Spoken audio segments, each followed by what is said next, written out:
Hey guys, tonight we begin with one of ancient Rome's more unusual professions, the orgy planner. Yes, someone had to schedule the wine, supervise the grapes, organize the entertainment, and make sure no one accidentally brought their mother-in-law. It might sound absurd, even decadent, but Roman feasting culture wasn't just about indulgence. It was about power, status, networking, and, well, quite a bit of nudity. So before you get comfortable, take a moment to like the video and subscribe, but only if you genuinely enjoy what I do here. And let me know in the comments where you're tuning in from and what time it is for you. It's always fascinating to see who's joining us from around the world. Now dim the lights, maybe turn on a fan for that soft background hum, and let's ease into tonight's journey together. Your eyes open before sunrise, not because you're disciplined, because you're anxious. You're the planner of tonight's elite Roman orgy, which means your brain has already conjured 17 things that could go wrong before breakfast. Your sleeping mat is still warm, your tunic is wrinkled, and someone has already shoved a scroll under your door. It crackles ominously. You unroll it with the grim resolve of a soldier reading his draft notice. It's from your patron's wife, who would like to remind you that last time the rose petals were yellow, not red, and guests noticed. You haven't even touched your barley yet. Outside, Rome is just waking up. But you're already juggling flaming amphorae in your mind. Today's guest list includes senators, artists, philosophers, 2 courtesans who hate each other, and, rumour has it, someone from the imperial family. Of course, no one tells you who. Could be a cousin. Could be Caligula. Either way, you'll be blamed if someone's peacock isn't sufficiently massaged. You step into your sandals and begin the day like any good Roman orgy planner, with dread and a clipboard. First order of business? Staffing. You sent runners yesterday to book flute girls, dancers, a harpist, and a man who walks on his hands while balancing a tray of figs on his feet. None have confirmed. You suspect at least 2 are currently drunk in the Subura. Then there's the food. You've requested oysters, honey-roasted dormice, figs, dates, olives, and several questionable meats from the eastern provinces. Everything must arrive fresh, or at least freshish. 1 bad oyster, and half the forum will be whispering that you poisoned Senator Gaius. Oh, and don't forget the cushions. Last time, one of the divans collapsed under a toga-heavy magistrate, and the fallout was political. This time, the couches must be sturdy enough to handle whatever happens on them. And you know exactly what happens on them. The sun is barely up, and you're already sweating into your linen. You take a breath. You remind yourself, you are a professional, a maestro of madness, a choreographer of chaos. It's going to be a long day, but the cushions will be fluffed, the wine will be poured, and the guests will never know how close you came to screaming. Not yet, anyway. It's still early, and already you're unrolling a fresh scroll, today's updated guest list. You read it slowly, bracing for disaster. It's not a seating chart. It's a delicately balanced social powder keg with olives on top. Lucius Calpurnius Piso is attending, naturally. He comes to everything and always insists on reclining in the centre couch, preferably next to someone else's wife. Problem is, his wife, Aurelia, is also coming. She wasn't invited, but that's never stopped her before. You make a note. Separate couches, separate wine sauces, and definitely no harp solos while they're both in the room. Last time, she threw a garum jug. Next, Senator Petronius Arbiter has accepted. A witty man, a dangerous man, known for his tongue, and not always in a poetic sense. You'll need to seat him far from Junius Blasus, whose poetry Petronius once described as a slow death written in metre. Then you spot it. Domitianus and 2 guests, unnamed. The vagueness is offensive. Could be respected clients, could be gladiators, could be a giraffe in a toga. You write flexible seating, West End, and move on. Now for the entertainers, 4 flute girls, 3 dancers, and the mime twins. That's already one more performer than Lucullus approves of. He considers mimes barbaric, His mistress, however, finds them delightful, and he finds his mistress's approval critical to his reputation. The guest list isn't just a set of names, it's a living map of ancient Roman tension. Politics, power, lust, family feuds, and vendettas, all reclining together on silk-covered couches, drinking from the same communal bowl of wine. And of course the real terror, someone important who wasn't invited. You can already hear the whispered accusations. It was intentional, a public insult. I'll never lend him my bath slaves again. You roll up the scroll. You make a new one. You draw arrows, add warnings, circle names. You're not planning a party. You're managing a live diplomatic simulation with aphrodisiacs and roasted dormice. Still, you've done this before. You'll do it again. You just hope, this time, no one stabs anyone over couch placement. Not like last spring. With the guest list finalised, or at least stable enough not to implode, it's time for the next crisis. Provisioning. Planning a Roman orgy isn't about pouring wine and lighting torches. It's about curating a menu so decadent it makes the gods feel underdressed. Your list is already 3 tablets long. Let's start with the basics. Wine. Not just any wine, it must be Falernian, aged and expensive enough to make your sponsor wince. You write 3 amphorae Falernian, 2 of Cacuban for show, 1 of vinegar to serve to the guests who arrive late. Next, oysters, imported fresh from Baiae. Must be alive when they arrive, or at least convincingly moist. You send a note to the seafood vendor reminding him that last time, half the oysters were already dead, and one guest declared it an omen. He's still recovering. Then there's honey-roasted dormice, a staple of Roman decadence. Rolled in poppy seeds and dipped in honey, they must be plump, not stringy. You ask for 50. You'll receive 35. Half will still twitch. You add roasted peacock, stuffed sow's udder, dates from Judea, figs from Carthage, and cheese wrapped in vine leaves. You also scribble down a reminder, no garum accidents near the bread this time. The last event's anchovy-scented rolls nearly caused a riot. For dessert you'll need candied nuts, almond cakes, and some sort of visual spectacle, perhaps a cake shaped like the Colosseum, filled with live songbirds. You'll figure out the baking logistics later. Then comes the perfume budget: myrrh, rose oil, saffron water. Enough incense to make a Vestal Virgin dizzy. You make a note. Discreetly scent the latrines.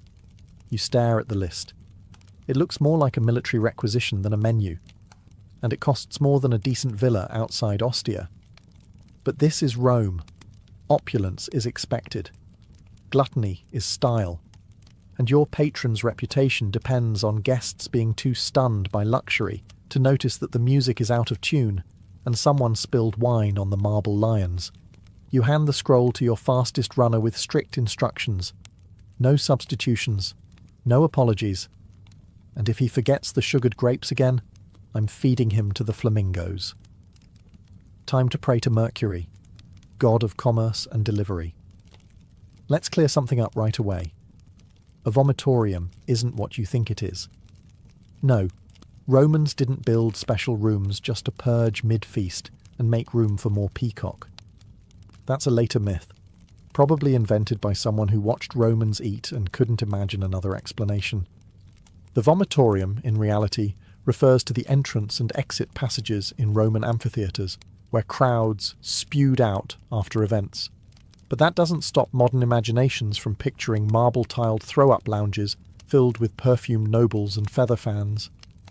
That said, Romans did overindulge, and if a guest quietly excused themselves to step out and refresh, no one asked questions.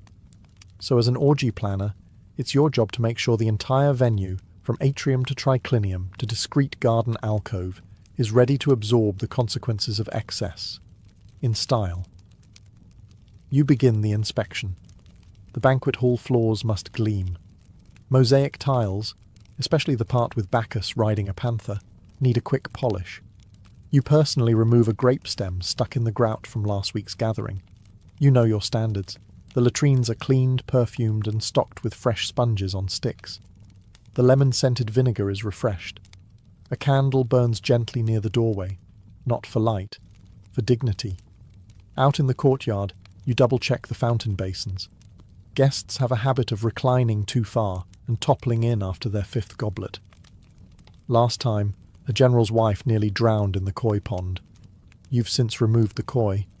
You can't remove the wife. You pass through the perfume room, where oils and salves are arranged like an apothecary for indulgence. Rose, cinnamon, myrrh. You sample one, and your wrist smells like a love letter to Venus. Perfect. Next, you inspect the vomitorium myth room.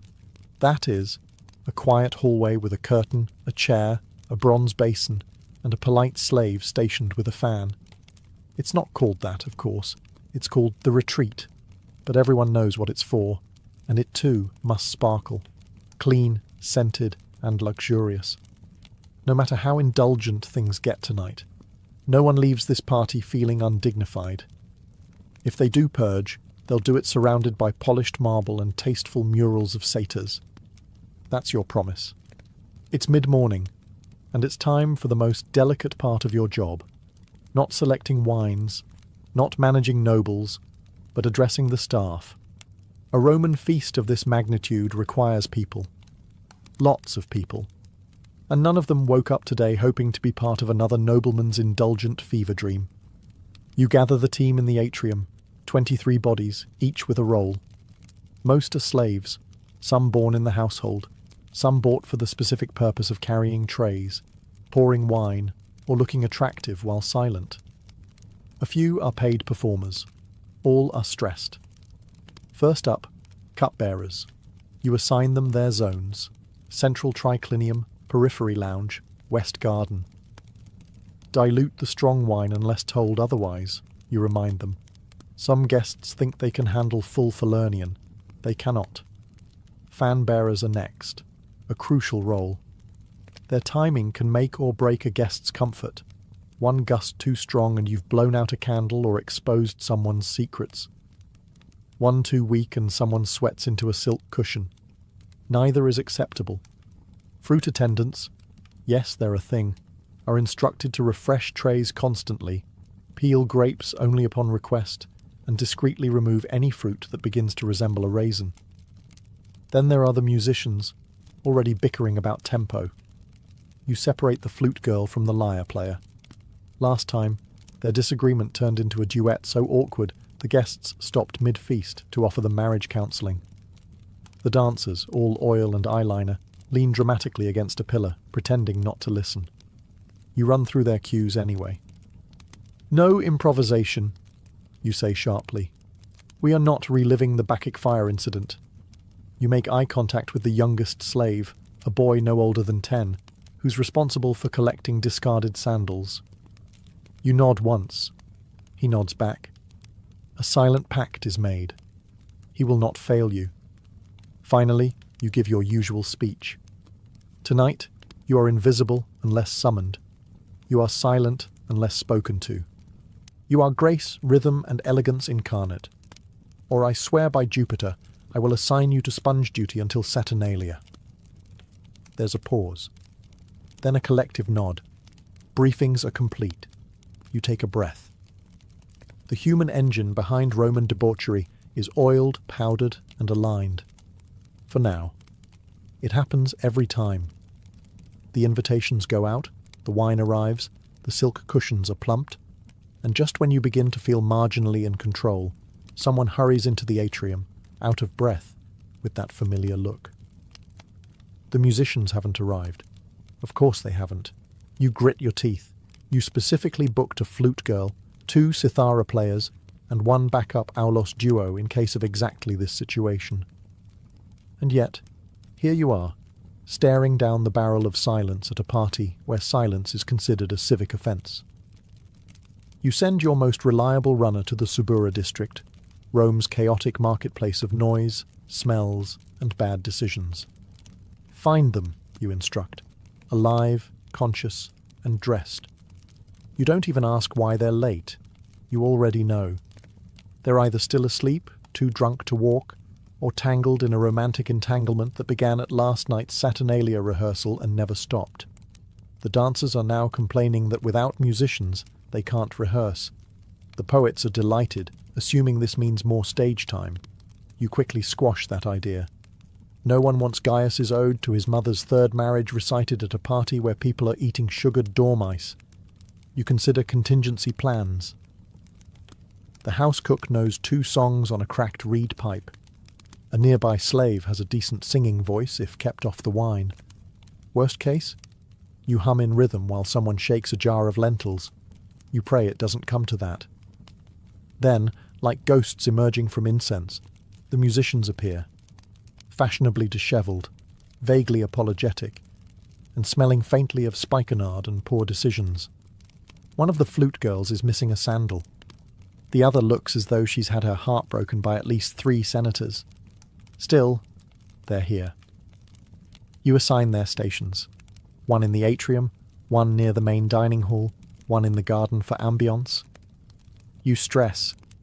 No dramatic tempo shifts, no dirges, no impromptu solos unless someone's actually dying. They nod. Sort of. You exhale. Crisis averted. For now. But you keep your eye on the lyre player. He's tuning it slowly, lovingly. Far too lovingly for someone who isn't about to ruin everything with an improvised love ballad. You make a note. Station him near the door. Easy removal. If music is the soul of the party, seating is the strategy. You're not just placing guests on couches, you're navigating rivalries, romances, and enough unspoken tension to collapse a marble villa. The Roman triclinium, the classic 3-couch setup, seats 9. Technically, comfortably, closer to 7 if no one brings their pet leopard. You begin by sketching it all out on a wax tablet, muttering to yourself like a general planning a siege. Centre couch, that's where the status goes. The summus locus, the place of honour, is reserved for the guest of highest rank. Unfortunately, 2 people think they're that person. Senator Piso and Governor Crispus both claim the title by birth, marriage, and sheer self-confidence. You'll need to decide who gets the top spot and who gets mildly poisoned wine. You also need to keep lovers near each other, but not too near, unless they're ex-lovers, in which case they must be divided by an entire bowl of olives and someone charming but very boring in between. Then there are the seat fillers, charming but forgettable citizens who exist to keep the peace. You place a wealthy equestrian next to a dramatic poet to absorb the impact. The equestrian won't understand the poem, and the poet will love the attention. It's a symbiotic arrangement. You assign courtesans to strategic locations, near the lonely, the rich, or the recently divorced. You also assign 2 of them to the west side, not because it matters, but because it will bother Aurelia, and she needs something to complain about other than the wine temperature. Of course, you leave room for unpredictability.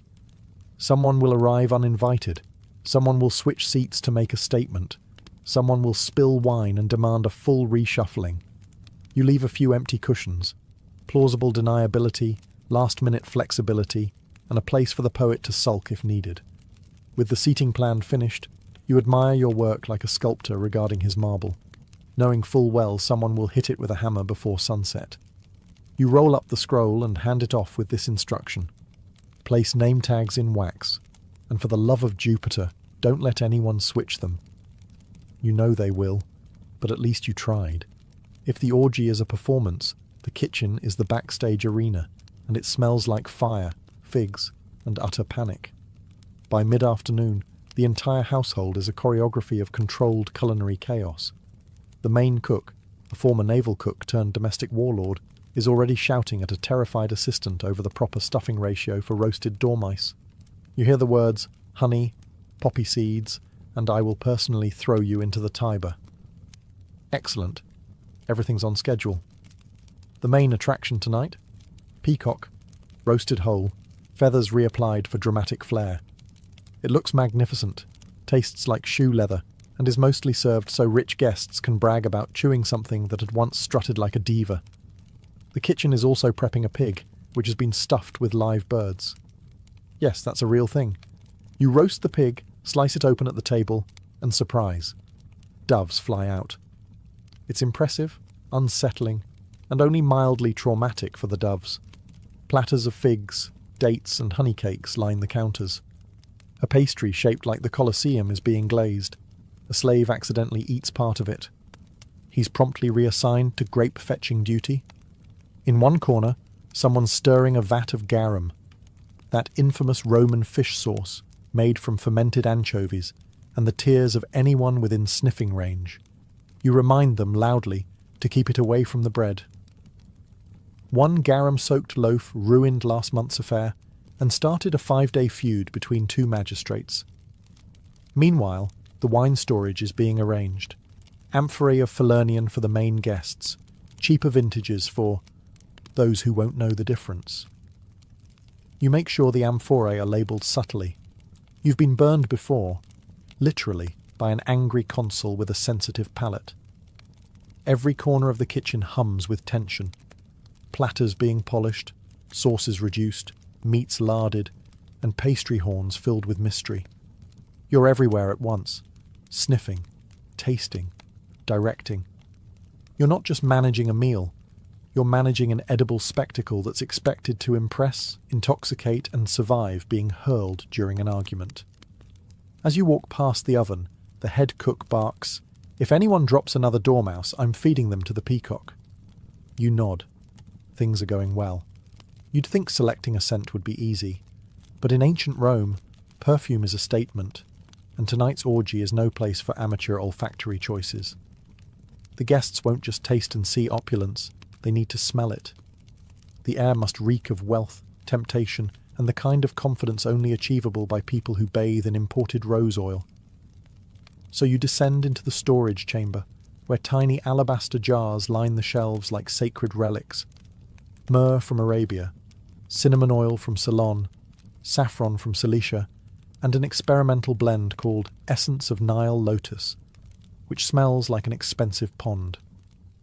You've sniffed everyone. Twice. You begin composing the fragrance strategy like a battle plan. The atrium will smell of citrus and cedarwood, sharp, fresh, a clean opening note. The main triclinium? That's for heavier scents. Myrrh, frankincense, a touch of musk. It should whisper, "You might make a mistake tonight, and that's okay." The private garden alcoves, where secrets will be exchanged and togas will be strategically misplaced, get the seductive blend. Rose, cinnamon, and just enough spikenard to make someone faint if they stand too close. Then there's the perfumed oils for guests' hands and feet. You assign an attendant to warm them slightly. No one wants cold oil. Cold oil is for barbarians. Warm oil is for seduction and good lighting. And yes, you've scented the latrines too. You're not a barbarian either. You instruct your staff, "Don't overscent. We want luxury, not suffocation. If a senator walks in and blames the smell for his nosebleed, we've gone too far." One of the dancers requests a personal scent, something hypnotic. You give her a blend so potent it once caused a minor riot during a Saturnalia feast. You warn her. She smiles. She'll use it anyway. You walk through the halls, trailing your nose like a trained hound. The atmosphere is beginning to bloom, warm, spiced, opulent. A perfumed breeze wafts through the triclinium like a whispered secret. You nod. This is what indulgence smells like. Scented, lit, and fully armed with aroma, the house is nearly ready to receive its guests. All it needs now is chaos. It's late afternoon. The air smells of warm citrus, roasted meat, and very expensive decisions. You've assigned every task, threatened everyone necessary, and bribed the harpist to stay sober until at least dessert. Now comes the moment of truth, the final walkthrough. You start at the entrance, where oil lamps are being lit one by one. They flicker gently across polished marble, casting a golden glow that says, "You're not poor, not tonight." A flower boy sprinkles fresh petals at the threshold. You remind him not to overdo it. Last time, someone slipped on lavender and sued. Into the atrium. The bronze fountains are running. Grapes are pyramided in absurdly impractical displays. Pillows have been beaten, fluffed, and positioned with unnatural symmetry. You move one slightly to make it look less staged. It's important that decadence feels effortless, even if it's taken 32 hours and 2 minor breakdowns to achieve. Next, the triclinium, the main event space. Tables are low, recliners are perfectly angled.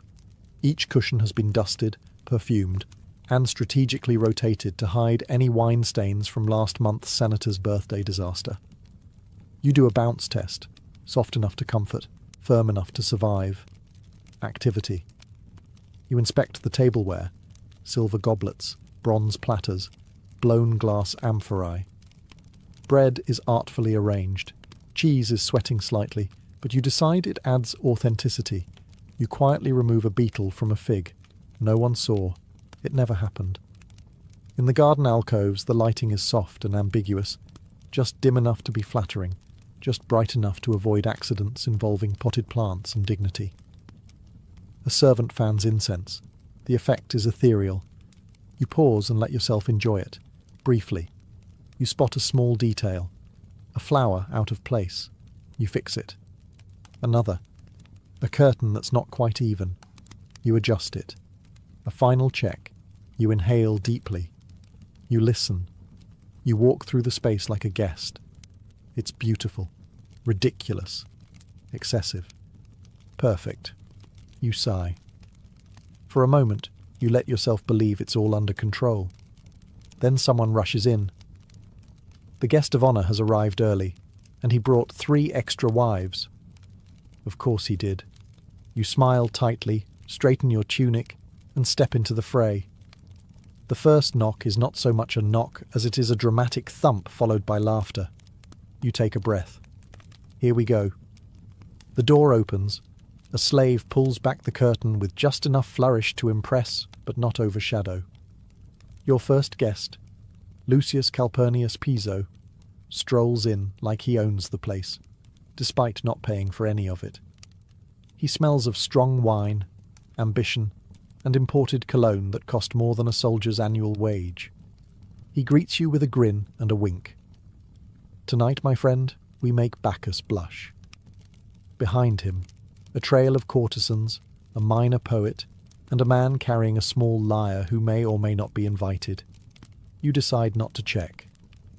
Guests begin pouring in, flowing robes, gold-threaded tunics, embroidered sandals, and expressions of affected boredom. They've all arrived early to show they're important, and they've all had at least one drink to show they're relaxed. You mentally recalibrate the wine rations. A slave offers perfumed towels. Another presents rosewater. One guest refuses both and instead demands a small amphora of something more Dionysian. You give him spiced wine. He calls it intellectual. You don't correct him. The garden fills with murmurs, introductions, judgments, hushed conversations that are somehow louder than actual conversation. Someone's already asked where the flute girls are. Someone else is eyeing the fruit pile like it owes them money. You keep moving, nodding, adjusting. You separate 2 senators who haven't spoken since the goat insult incident.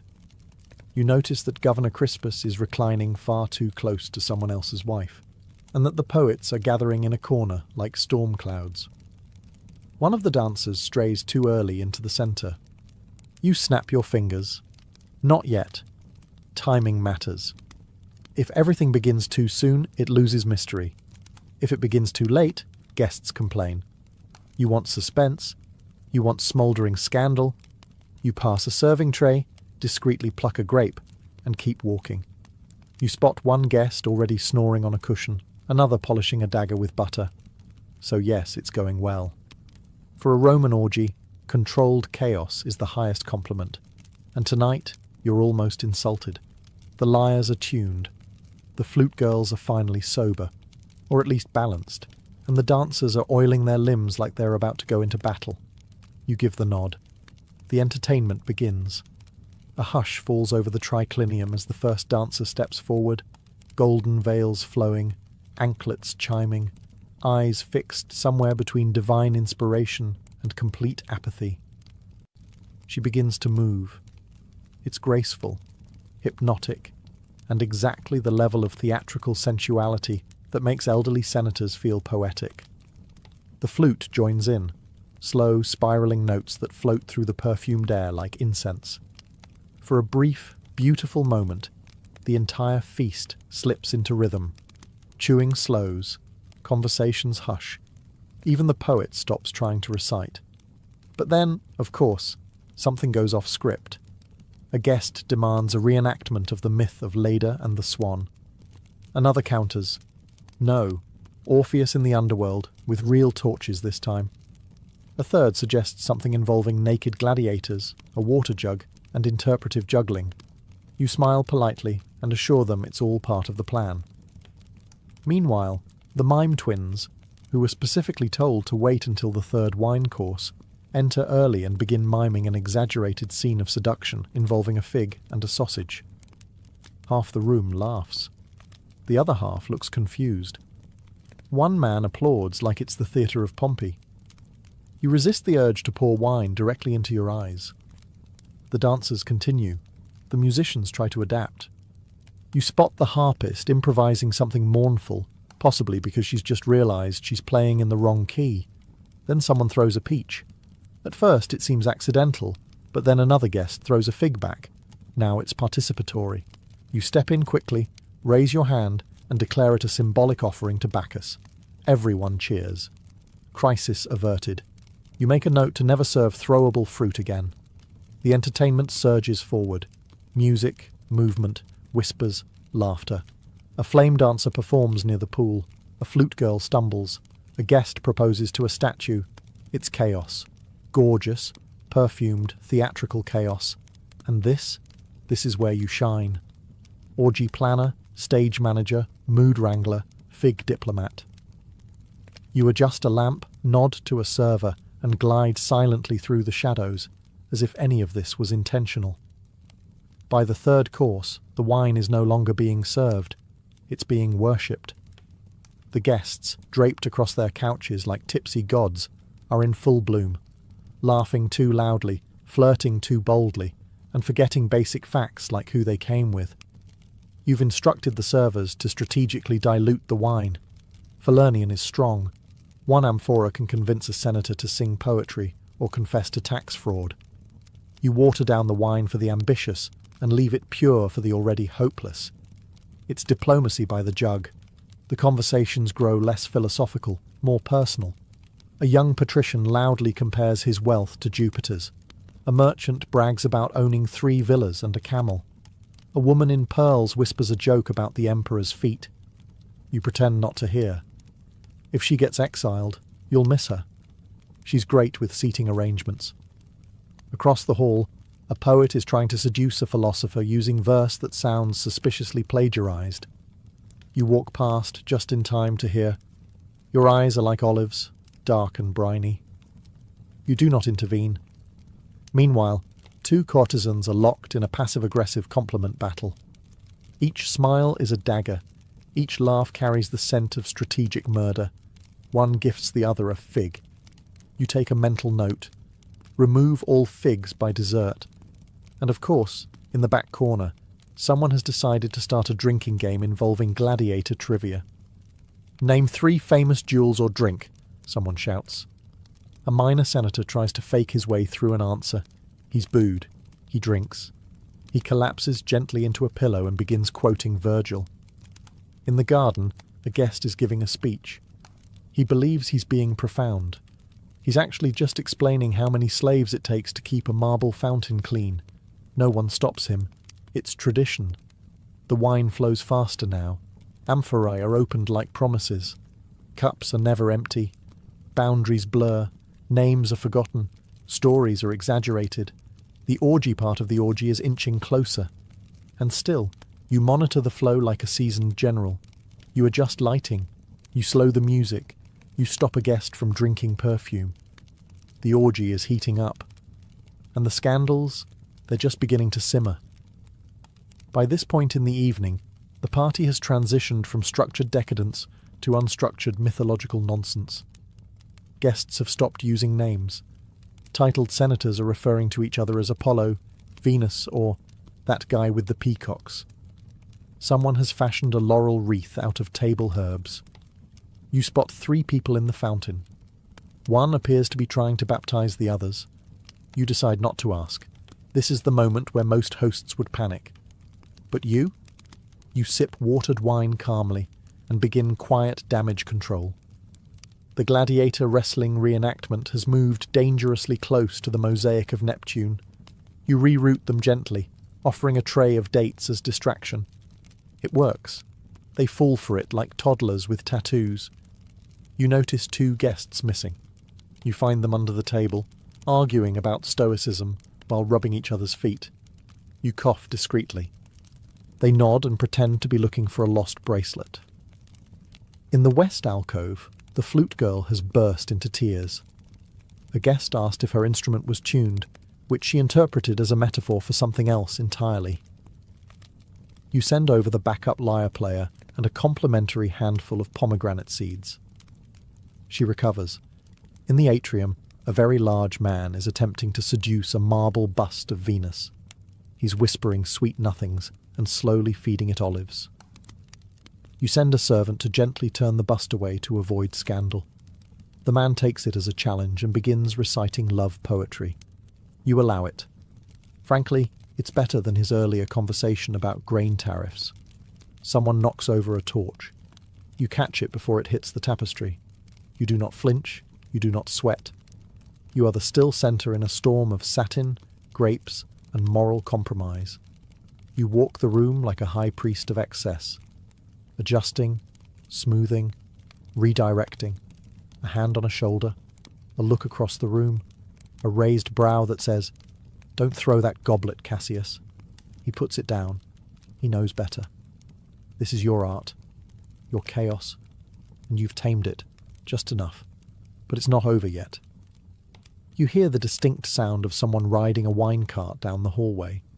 You take another sip. It's almost dawn. Dawn breaks with all the subtlety of a dropped amphora. Sunlight creeps across the marble floors, illuminating the carnage. Overturned goblets, a sandal stuck in a fruit bowl, and a nobleman sleeping face down in a decorative urn. The oil lamps are sputtering out.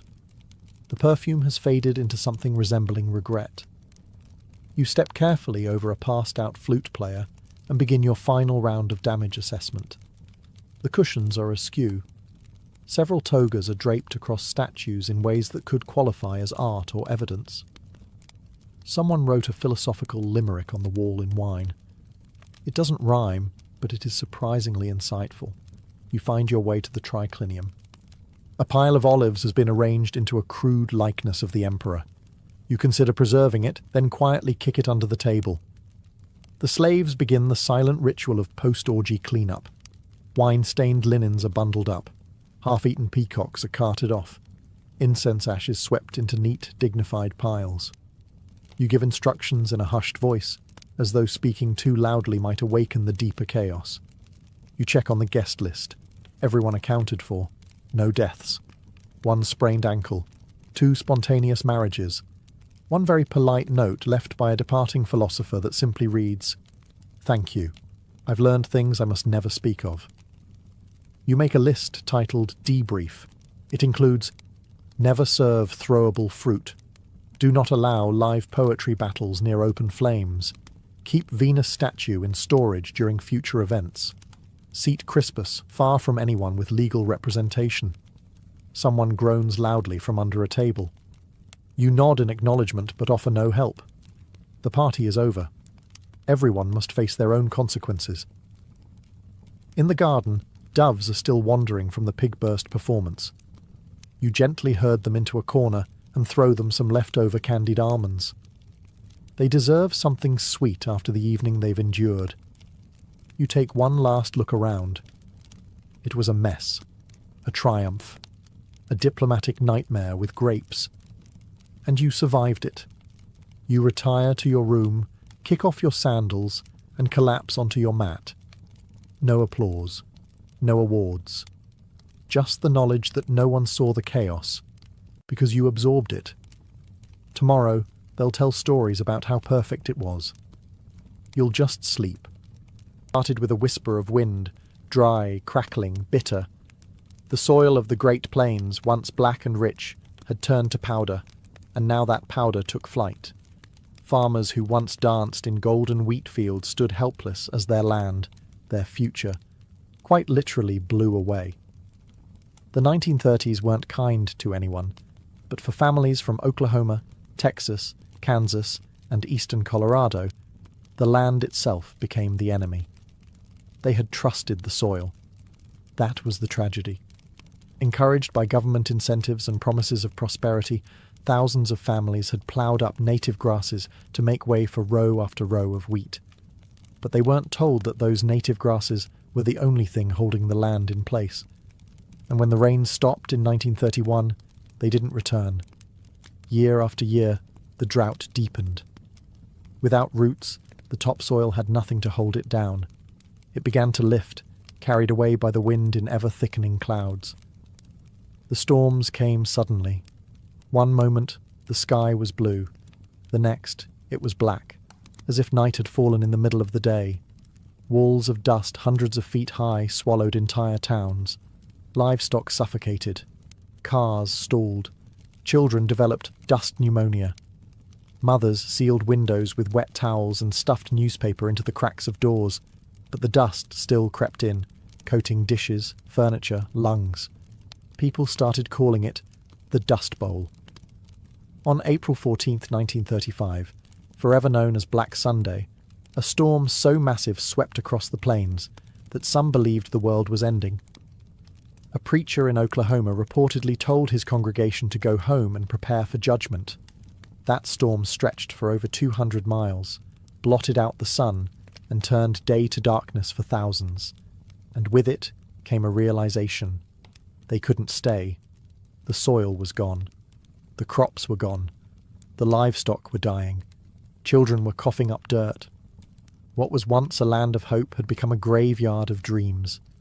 And so, with battered pickup trucks, jalopies held together with wire, and everything they owned strapped to the roof, families turned west, toward California, toward survival, towards something, anything better than this. They didn't yet know what waited for them on the other side, but they knew what they were running from, and it was gaining on them. The road west wasn't paved with gold, it was paved with desperation. As the Dust Bowl ravaged the plains, an exodus unlike any other in American history began. Families piled into rickety Fords and Chevrolets, often with 4 flat tires and more children than seats. Everything they had, mattresses, kettles, washboards, and heirlooms, was lashed down with rope. Their destination was a dream. California. Route 66 became the artery of escape. It stretched from the Dust Bowl states to the Pacific, winding through New Mexico, Arizona, and into California's Central Valley. For many, it wasn't just a road, it was a lifeline. Towns along the route swelled with migrants, camps sprang up near gas stations, and any rest stop with running water became a temporary home. They came by the thousands. An estimated 2.5 million people fled the southern plains during the 1930s. Most were small-time farmers, sharecroppers, and field hands. They left behind mortgages they couldn't pay, fields they couldn't save, and homes they could no longer live in. Many never looked back. Others wept as they crossed the state line. But California wasn't the promised land they had imagined. Newspaper ads had promised farm jobs and lush fields, but the reality was far harsher. By the time most migrants arrived, the Great Depression had already choked off much of the economy. Work was scarce, and wages were lower than survival required. At the state border, California Highway Patrol officers began turning people away if they looked too poor. Derogatorily nicknamed Okies, regardless of whether they were actually from Oklahoma, these migrants were viewed with suspicion and often outright hostility. Locals feared they'd bring crime, disease, or worse, competition for scarce jobs. Still, the travellers pressed on. In makeshift camps called Hoovervilles, named after President Hoover, who many blamed for their plight, they slept under tarps and cardboard. In the fields, they picked peaches, grapes, cotton, whatever was in season. Their children worked beside them, often in the blazing heat. A day's pay might buy a little bread, maybe beans. And yet, even through hunger and humiliation, they carried hope. Hope that the next field would pay better. That California would eventually deliver on its dream. That the road, however long and dusty, led somewhere better. Because to turn back wasn't just impossible. It meant surrender. And none of them were ready to do that. Once in California, the dust didn't follow them, but the hardship did. For the thousands of families who arrived seeking a better life, what they found instead were crowded, unsanitary migrant camps and a cold welcome from the locals. Entire communities of tents, shacks, and makeshift huts sprang up on the outskirts of towns and orchards. These were not homes, they were survival zones. Families crammed into shelters made from salvaged wood, tin scraps, cardboard and canvas. There was little privacy. Water came from communal pumps. Toilets were often nothing more than dugout pits, shared by dozens. Illness spread fast. Malnutrition weakened the old and the young. Babies cried for milk. Parents prayed for work. The air might have been cleaner than Oklahoma's, but the mood was still suffocating. Tensions simmered. Local Californians saw the migrants as a threat. They feared that the flood of desperate laborers would undercut wages, and they were right. Growers could now offer pennies for back-breaking field work, knowing that someone, somewhere, would be desperate enough to take it. And so, wages plummeted. Conditions worsened. Exploitation became the norm. Sometimes the migrants' only refuge came from the federal government. The Farm Security Administration, FSA, created a handful of labor camps, like the one in Arvin, California, offering sanitation, medical care, and basic dignity. These government camps were different. Organized, clean, even democratic. Residents elected committees and settled disputes internally. But there weren't enough of them. Most families lived outside this safety net, in the informal, lawless settlements that ringed the agricultural valleys. They were often harassed by police, driven out of towns by angry mobs, or forced to keep moving to avoid detection. Local authorities labelled them vagrants. Some children were denied schooling. Others were too sick, or too busy working in the fields, to attend. And yet inside these camps, a culture of resilience grew. People played guitars around campfires. They told stories. They shared food. They sang. Songs like Hard Travelin' and Do Re Mi gave voice to their pain and their perseverance. These weren't just sad ballads. They were anthems of survival. Because even when life stripped them of land, home and security, they still clung to community. And with community came strength. They were poor, but they were not broken. And slowly, something powerful began to grow amid the hunger: solidarity. For the children of Dust Bowl migrants, childhood was not a time of play. It was a daily exercise in endurance. Their toys were often sticks. Their games played in dirt lots beside roadside camps, and their classrooms were fields of crops. The Great Depression had already strained America's youth, but for these children, poverty came with an extra layer of dust and displacement. They weren't shielded from the struggle. They were part of it. Even young children worked alongside their parents, stooping to pick cotton, grapes, or beans for a few cents a day. Some were as young as 6, their small fingers blistered and raw by the end of each shift. School was a luxury. Constant relocation meant constant interruption. By the time they enrolled in a new school, it was time to move again. And if they made it to school at all, they were often unwelcome. Labelled Okie kids, they were mocked by peers and sometimes even by teachers. Their clothing, patched, sun-bleached, and often shared between siblings, marked them instantly. Their accents, their dust-bitten skin, their silence born of hunger, they all set them apart. Some schools refused to enroll them altogether. Others required them to clean toilets before attending class. Yet amid the adversity, these children developed an uncommon grit. They learned to care for younger siblings while their parents worked.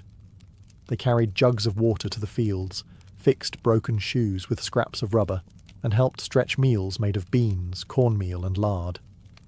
Despite the odds, there were small triumphs. Relief agencies occasionally provided books, soap, and even makeshift schools. In the rare government camps with stability, children could laugh, read, and learn, if only for a little while. It wasn't much, but for a child who had lived through dust storms, hunger, and homelessness, it was a start. Some grew up to remember these years, not just as ones of deprivation, but of togetherness. Families, though poor, were tightly knit. Storytelling, music, and shared chores created bonds that lasted lifetimes.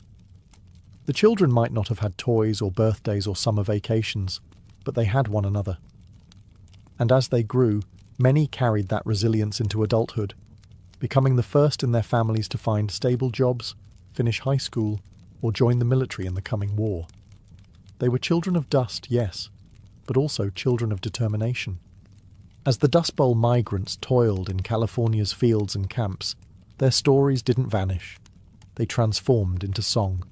Music became both a comfort and a weapon, a way to preserve dignity and protest injustice when words alone weren't enough.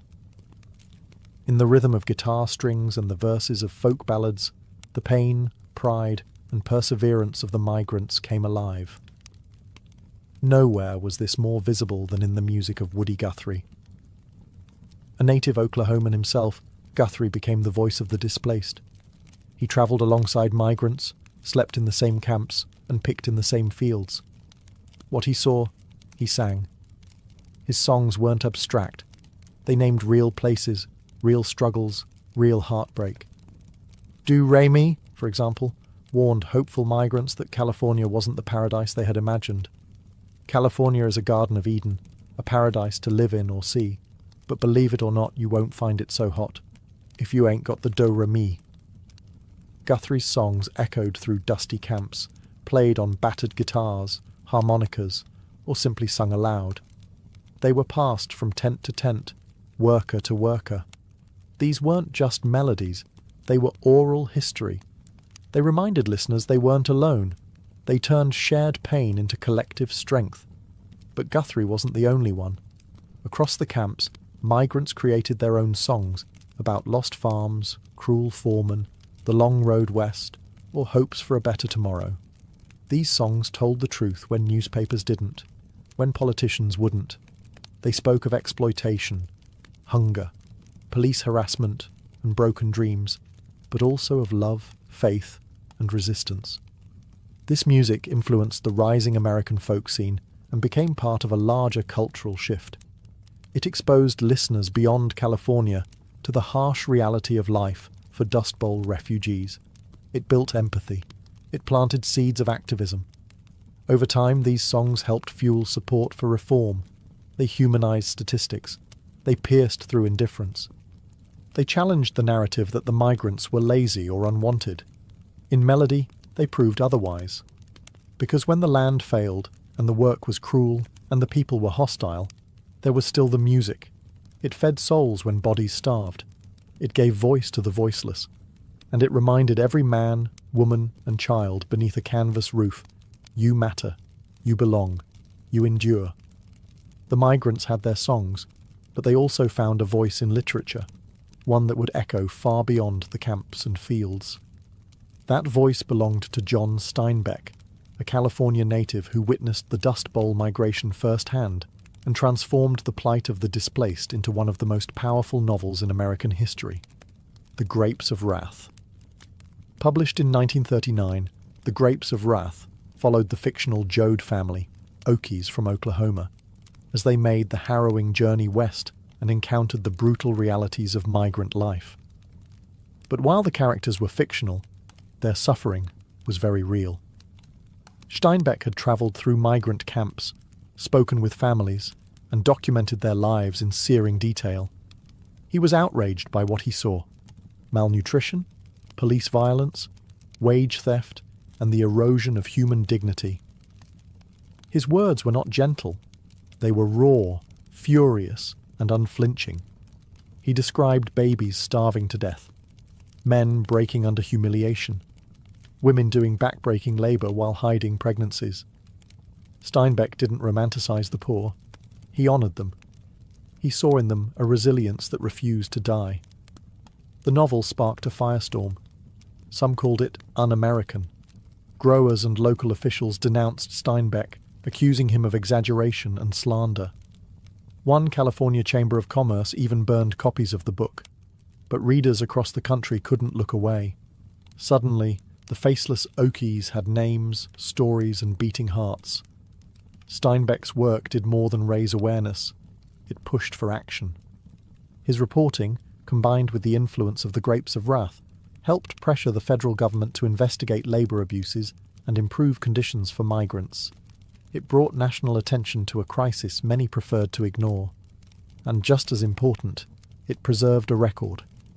Long after the camps vanished and the winds settled, Steinbeck's story remained.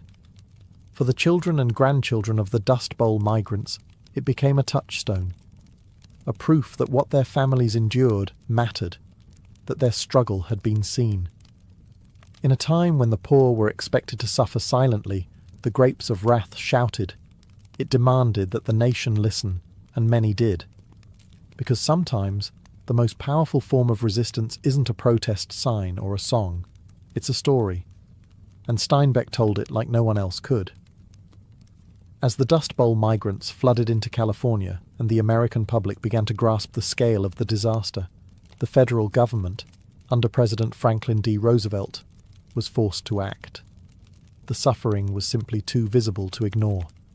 Children were starving, camps were overflowing, fields were filled with desperate labourers, and America's image of itself as the land of opportunity was unravelling in real time.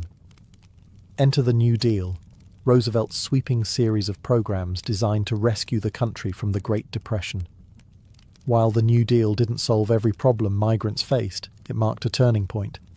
Agencies like the Resettlement Administration and later the Farm Security Administration, FSA, were created to offer aid, restore dignity, and attempt long-term solutions.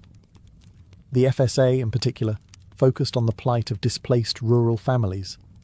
It built government-run labour camps in California and other states, structured communities with clean water, toilets, medical care, schools, and even playgrounds. These camps weren't luxurious, but to families who had slept in ditches and roadside tents, they were sanctuaries. Residents elected their own leaders and handled disputes internally, creating some of the only democratic spaces these families had ever known. The camps also became cultural havens. There were libraries, music events, even classes in English and farming.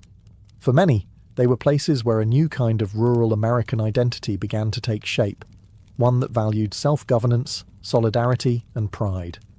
Outside the camps, the New Deal offered jobs through the Works Progress Administration, WPA, and the Civilian Conservation Corps, CCC, although these were often hard to access for transient migrants. But one of the most lasting contributions came not in dollars, but in documentation. Under the FSA's direction, a team of photographers, including Dorothea Lange, was sent to capture the human cost of the crisis. Her haunting photo, Migrant Mother, became an instant symbol of Dust Bowl-era suffering.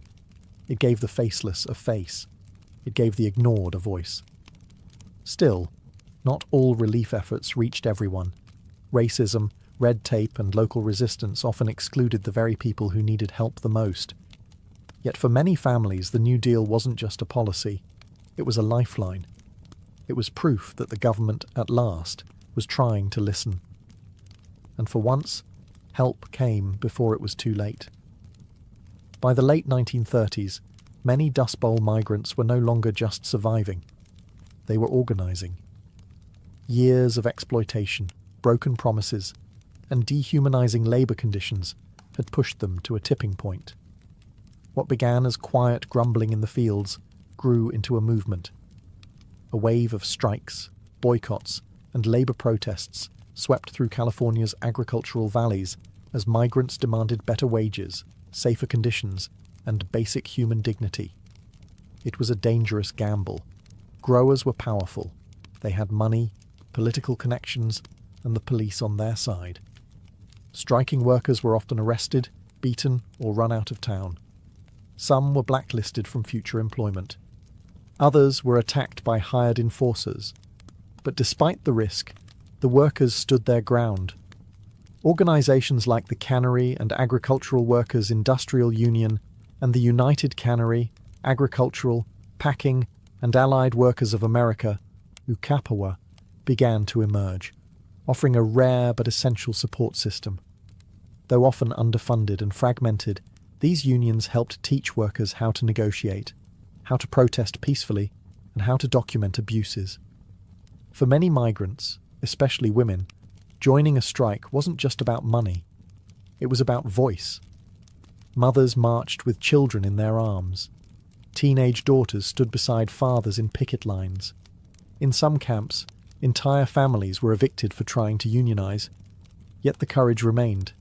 In 1933 and 1934, massive cotton strikes broke out across the San Joaquin Valley. Thousands walked off the job. While growers tried to break the momentum with intimidation and violence, the strike gained national attention, and after long weeks of protest, workers won a modest pay increase, proof that resistance could work. Journalists and writers documented these uprisings. Photographers captured images of tired but defiant picketers. Labour organisers like Luisa Moreno and Dolores Huerta, though their most famous work would come later, stood on the shoulders of these early migrant movements. The Dust Bowl refugees weren't just poor, desperate people. They were political actors, survivors, fighters. Even as their accents marked them as outsiders and their clothes betrayed their poverty, they refused to be silenced. They were no longer just victims of weather and economics. They were now shaping the narrative. In standing up for themselves, they began to change not just their own lives, but the future of labour in America. And their fight was just beginning. By the early 1940s, the worst of the Dust Bowl had passed. Rain finally returned to the plains. The economy, bolstered by the demands of World War II, began to recover. Many migrant families who had once wandered from field to field found permanent homes, steady work, and a fragile sense of normalcy.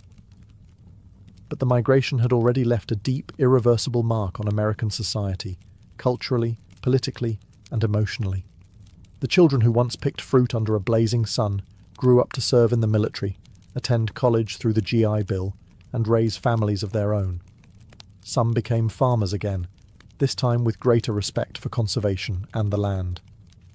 Others moved to cities like Los Angeles and Bakersfield, laying the foundation for working-class neighborhoods that still exist today.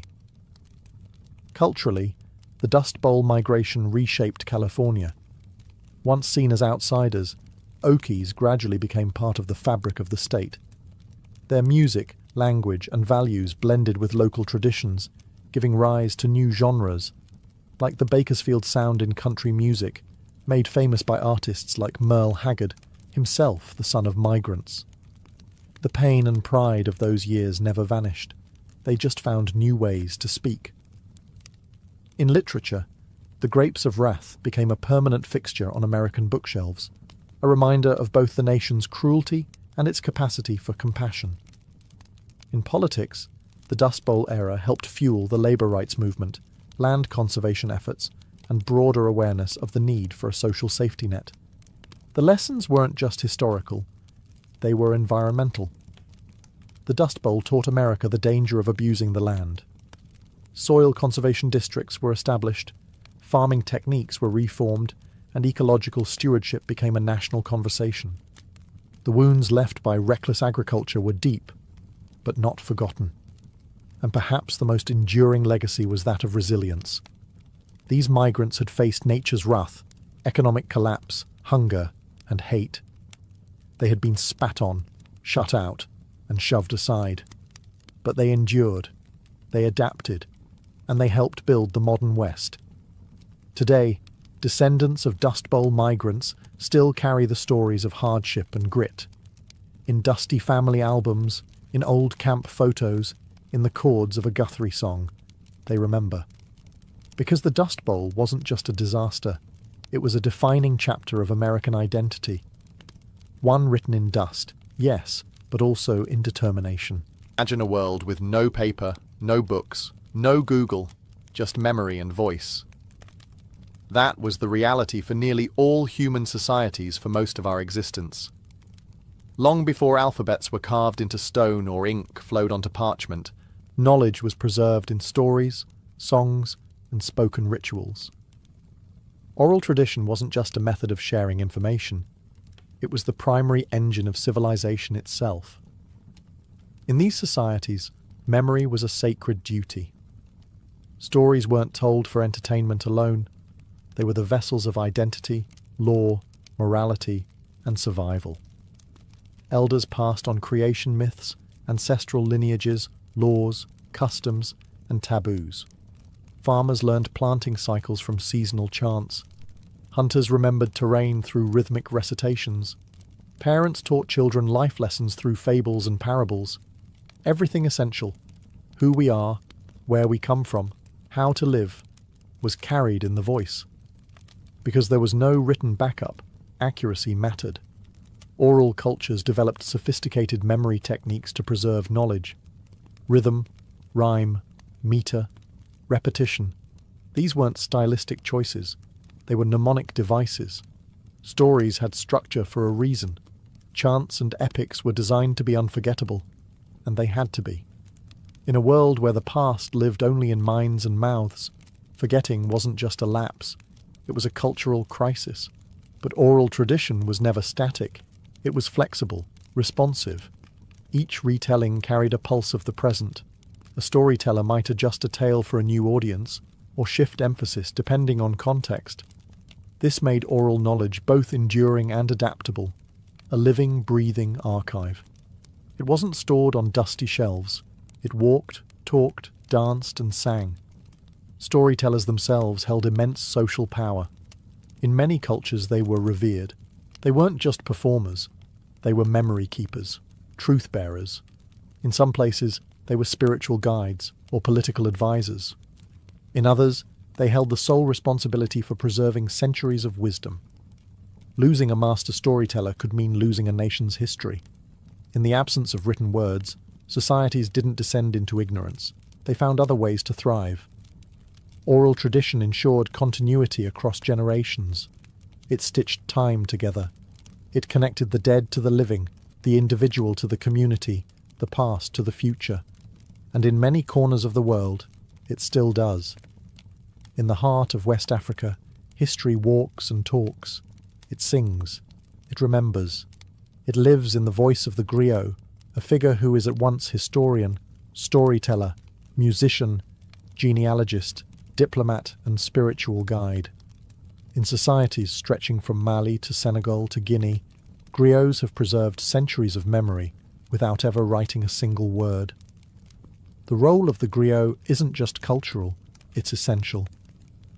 For the Mande peoples and others, griots are keepers of oral archives, entrusted with the collective knowledge of clans, lineages, and empires. They know who married whom, who fought which war, what treaties were signed, and what legends lie behind every village name. A griot can recount a genealogy that spans dozens of generations, recited without hesitation. This isn't casual storytelling. Griots undergo years, sometimes decades, of intense apprenticeship. From a young age, they are trained to memorize thousands of lines of verse, master complex melodies on traditional instruments like the kora, and understand the historical, political, and spiritual weight behind each word. Knowledge is passed down orally, from master to apprentice, generation to generation. Griots often serve at royal courts, advising kings and chiefs. When a ruler makes a major decision, whether to go to war, marry into a rival clan, or forge an alliance, it's the griot who offers historical precedent, reminding leaders of past mistakes or ancient promises. In this sense, griots are not only entertainers but moral anchors. Their role helps ensure continuity, legitimacy, and wisdom in leadership.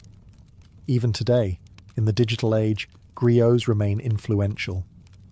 They perform at weddings, funerals, naming ceremonies, and national events. Their stories remind communities of who they are and what they've overcome. Griots hold power through voice, an ability to preserve unity and identity across centuries of change.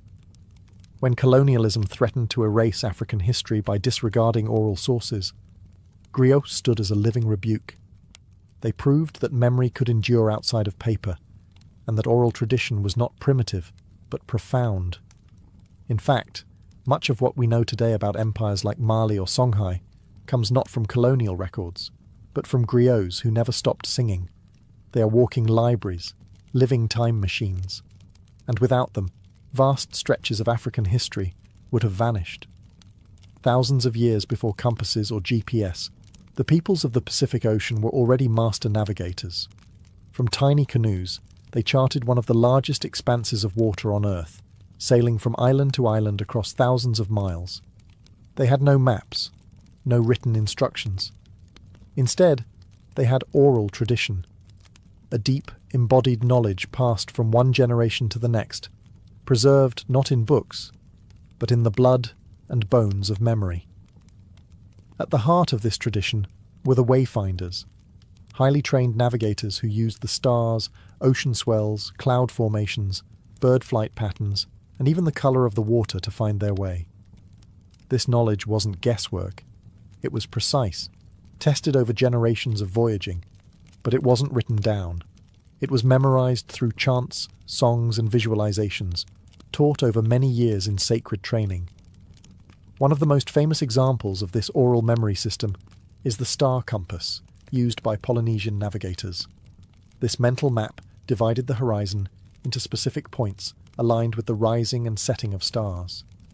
Each star had meaning, direction, and seasonal timing. Wayfinders would chant these stars in a sequence, imprinting entire navigational routes into their minds like a living GPS. The knowledge didn't stop with astronomy. Navigators memorized sequences of islands, stories of past voyages, ocean swells, seasonal winds, and oral genealogies of their own lineages, because navigation wasn't just about travel, it was about identity. To sail the ocean was to trace the steps of your ancestors, to renew your connection to them with every voyage. Oral tradition also safeguarded cultural history. Myths of great migrations, origin stories, and the deeds of legendary seafarers were recited with reverence. These tales weren't just entertainment. They were survival manuals. They told when and where to travel, where fresh water could be found, what reefs to avoid, and what omens to heed. When European explorers arrived in the Pacific, they marveled at the accuracy of these navigators. Some dismissed their knowledge as luck or instinct, but centuries later, modern researchers began to rediscover the immense cognitive sophistication behind it.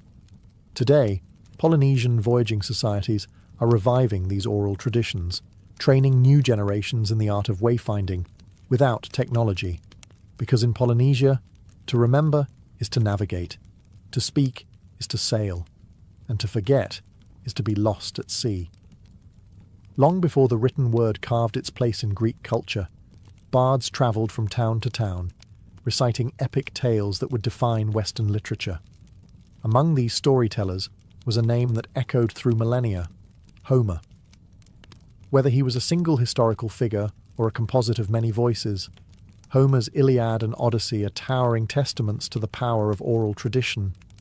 These weren't simply stories, they were living performances. Recited aloud, often accompanied by the lyre, Homeric epics were transmitted from bard to bard, memorized in their entirety. The Iliad alone contains over 15,000 lines of verse. How could one possibly remember it all? The answer lies in the architecture of oral composition, formulaic language, repetition, epithets like rosy-fingered dawn or swift-footed Achilles. These repeated phrases weren't just poetic flourishes, they were memory aids, cues embedded in the narrative to help the performer stay on track. This method of oral composition allowed for flexibility. No two recitations were ever exactly the same. A bard could expand or shorten the story depending on the audience, weaving in local heroes or emphasizing different emotional beats. In this way, oral tradition allowed the epics to remain relevant, reshaped by each generation, even as their core remained intact. Homeric epics were more than entertainment. They were moral instruction, historical memory, and collective identity. Through the stories of Troy and Odysseus, Greek audiences absorbed lessons on honour, loyalty, cunning, fate, and the will of the gods. The performances bound communities together, reinforcing shared values and reminding listeners of their place in the tapestry of myth and memory. Even after the invention of writing, Homer's works continued to be performed aloud for centuries.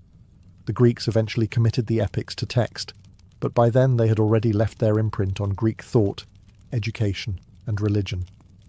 They became cornerstones of classical learning, recited in schools and echoed in the works of philosophers and playwrights. The survival of Homer's tales is a triumph of the oral world. They weren't etched in stone, yet they endured longer than many civilizations. They remind us that human memory, when nurtured and structured, can rival the permanence of books. Because in ancient Greece, to recite Homer wasn't just to tell a story, it was to hold history in your breath. Long before European contact, the indigenous peoples of North America had built rich, complex civilizations without the use of written language. Their histories, laws, cosmologies, and scientific knowledge were preserved entirely through oral tradition. For these communities, spoken word was not merely a method of communication, it was a sacred force.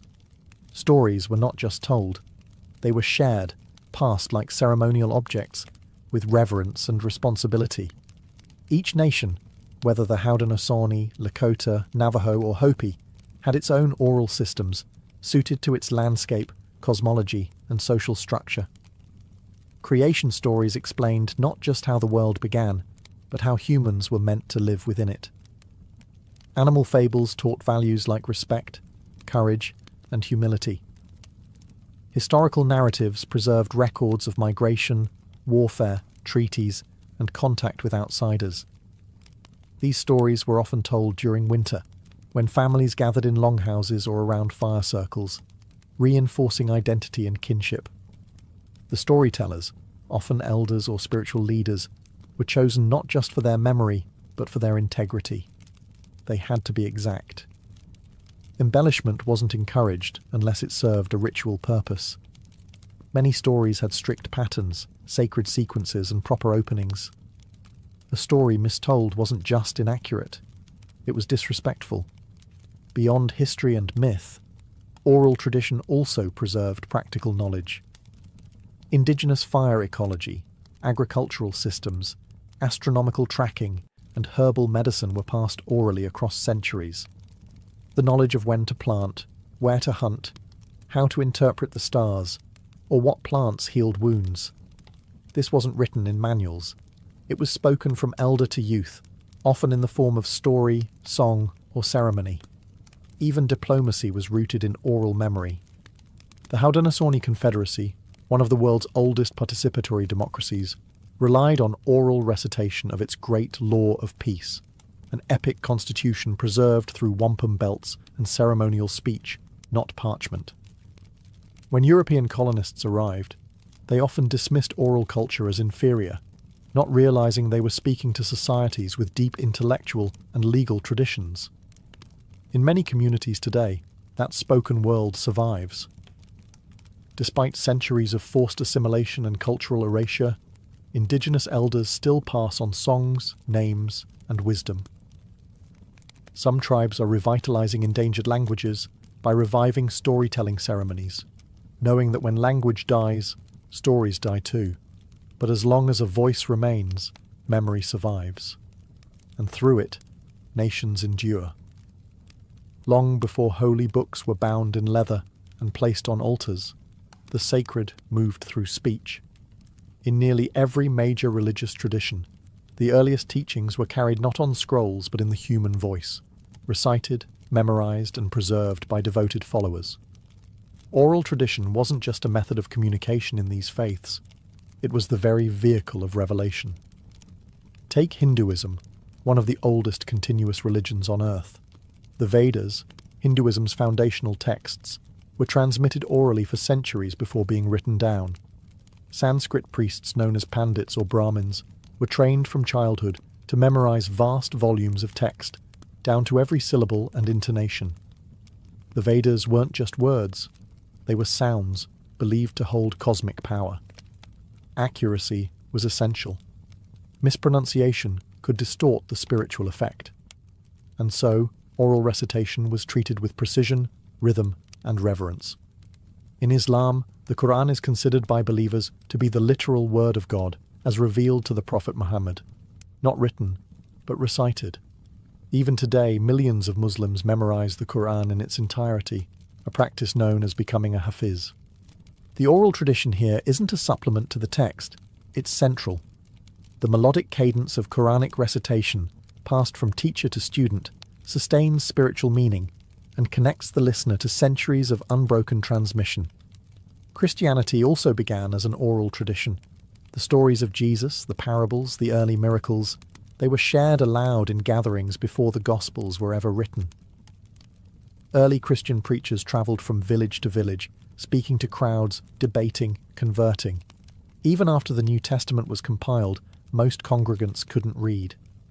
Faith was still heard, not read. Psalms were sung. Sermons were preached. Scripture lived in ears before eyes. In Judaism, oral tradition forms the backbone of rabbinic teaching. The Mishnah and Talmud, key texts of Jewish law and interpretation, were initially preserved through complex oral chains of transmission. Rabbis debated and discussed teachings aloud, often committing thousands of lines to memory before anything was committed to ink. Across faiths, oral tradition ensured that the divine remained living, dynamic, spoken, and sung. Even today, believers continue these practices. Scripture is chanted, prayers are recited, mantras are whispered. Because for the faithful, the sacred isn't just what's written, it's what's heard, it's what's remembered, and it lives in the human breath. Long before modern courtrooms and printed legal codes, communities across the world upheld complex systems of law through oral tradition.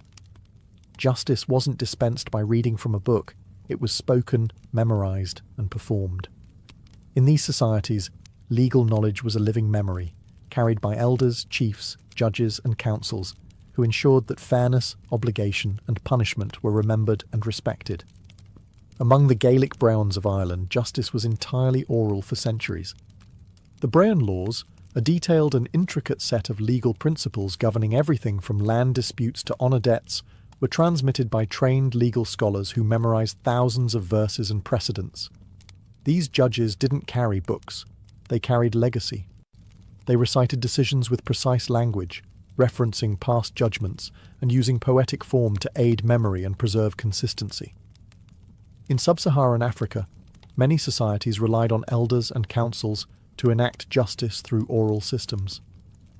In the Igbo, Zulu, or Ashanti traditions, legal matters were resolved in public gatherings, where testimony was spoken, witnesses recounted events, and judgments were issued through consensus. The absence of writing didn't mean a lack of structure. Memory was the law, elders were the archives, and the spoken word held full authority. Similarly, indigenous communities in North America used oral justice systems to resolve conflict and maintain harmony. The Haudenosaunee Confederacy relied on condolence ceremonies and consensus-based decision-making guided by the Great Law of Peace, a constitution transmitted orally and reinforced through wampum belts, beaded mnemonic tools. Laws were often embedded in stories, myths, and metaphors, reinforcing values like reciprocity, respect, and responsibility. These oral systems were not rigid. They were adaptable. They could evolve with changing times, incorporating new realities, without needing to revise written codes. This flexibility made oral law dynamic, deeply embedded in community life, and often more restorative than punitive. When colonial powers imposed written legal systems, many oral law traditions were dismissed as primitive or inferior, but they were anything but. They were community-centered, historically informed, and designed to maintain social balance, not merely enforce state power. Today, some of these oral legal systems are being revived and honoured. In places like New Zealand and Canada, traditional justice models are being integrated into formal systems, not because they're quaint, but because they work. Because in oral law, justice isn't something you read. It's something you hear, something you remember, and something your whole community understands. At the heart of every oral tradition lies a human being, the storyteller. More than just a narrator, the storyteller is a performer, a teacher, and a guardian of cultural memory. Whether standing before a royal court or sitting by a village fire, they use voice, gesture, rhythm, and emotion to transform memory into living experience. In oral societies, storytelling isn't just an act, it's an art form with structure, training, and purpose. Memory is the storyteller's greatest tool, but this isn't memory as most people know it. Storytellers often train from childhood, absorbing tales word for word, gesture for gesture, tone for tone. They learn through apprenticeship, listening to masters for years before ever telling a story themselves. Precision matters. The wrong detail can twist a sacred myth or misrepresent a lineage. And yet, flexibility is also part of the craft. A master storyteller knows how to adjust timing, tone, or content to suit different audiences, moments, or emotional atmospheres. Across cultures, performance is central. In Japan, rakugo performers sit on stage with only a fan and a cloth, bringing entire casts of characters to life through changes in pitch, facial expression, and timing. In India, the Kathakal tradition combines dance, mime, and song to retell ancient epics like the Mahabharata. In West Africa, griots use instruments like the kora to accompany their recitations, turning history into melody. Storytelling, then, isn't static. It's theatre with memory as its script. The audience is never passive. In oral cultures, storytelling is communal. Listeners gasp, laugh, respond. They know the tales, but come to hear them again, for how they're told matters as much as what is told. A familiar myth can feel new, fresh, even revelatory, depending on the teller's skill. Importantly, storytelling is not entertainment alone. It's education, history, ritual, law, and survival. A story may teach a child what plants are poisonous. It may encode directions across a desert, or rules about kinship and taboo. Often, the lesson is buried in metaphor, understood only with maturity. The storyteller is thus a cultural cornerstone. When they speak, they echo generations. They don't just remember the past, they embody it. Because in oral tradition, memory doesn't live in books, it lives in people. And when they speak, entire civilizations speak with them. In a world ruled by screens, algorithms, and cloud storage, it might seem like oral tradition has faded into the background. But in truth, it's not dying, it's evolving. The digital age, far from erasing spoken heritage, has given it new platforms, new audiences, and new power. Memory, voice, and story are once again central, not just in ancient rituals, but in podcasts, spoken word poetry, voice notes, and viral videos. The medium has changed, but the human impulse remains the same, to remember through voice. Social media, ironically, has brought us back to something ancient. TikTok creators tell modern parables in 60 seconds. YouTubers revive myths and folktales for millions. Podcasts have become the new campfires, where people gather, through headphones instead of hearths, to hear stories that move, teach, or entertain. And in many indigenous and marginalized communities, digital tools are now being used to record elders, revive languages, and archive oral history before it's lost. Technology is also empowering cultures once ignored. Smartphone recordings of grandmothers telling ancestral stories or children learning tribal songs are being shared across continents. Entire archives of oral knowledge are now stored online, searchable and shareable. What was once locked in a single storyteller's memory can now be accessed by thousands, with the press of a button. Yet this raises important questions. What happens when oral tradition is frozen into a digital file? Can a recorded story carry the same energy, nuance, or spiritual weight as a live performance? Will future generations still know how to listen, respond, and feel a story in their bones? not just their ears. The digital world gives oral tradition permanence, but also detaches it from the living exchange that once defined it. A story told face-to-face carries gestures, emotion, silence, and community. It is shaped by the mood of the room, the age of the listener, the time of night. Can a story still breathe in a digital archive? The answer may lie in balance. Oral tradition doesn't have to vanish in the face of modernity. It can blend with it. Podcasts can preserve memory. Live-streamed storytelling can unite global audiences. What matters is not the format, but the intention. Because as long as people speak, and others listen, oral tradition survives. Not as a relic, but as a living bridge between past and future. And its next chapter is being written with voice, not ink. War.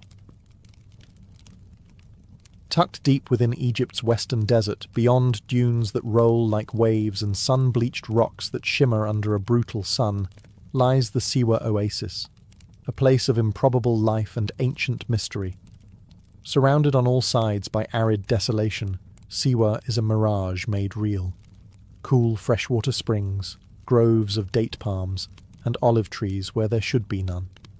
But its true claim to fame is not its beauty or its isolation. It's the divine voice that once echoed from its sands.